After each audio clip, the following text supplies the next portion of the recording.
Mais Steve, qu'est-ce que tu fais? Je suis en train d'amener de l'air dans les poumons de l'orgue de l'église Saint-Jean.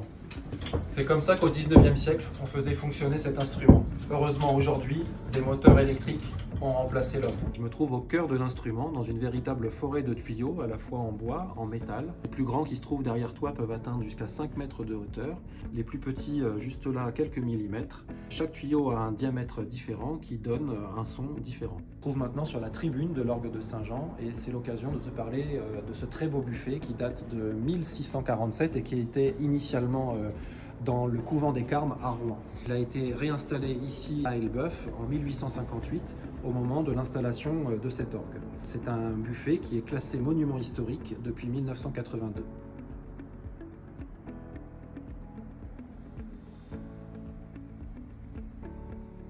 Je me trouve au clavier de cet instrument. On pourrait presque penser à un cockpit d'avion, tellement les commandes sont impressionnantes. On a un clavier à 54 touches, 30 pédales au niveau des pieds.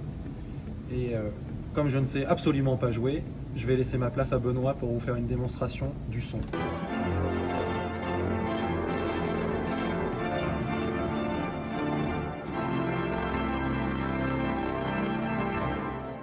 L'instrument que tu aperçois derrière moi, on le doit à Aristide Cavaillé-Coll, qui est l'un des facteurs d'orgue les plus importants du 19e siècle. Elbeuf possède 5 orgues Cavaillé-Coll, ce qui fait d'elle la ville où il y a la plus grande concentration de cet instrument au monde.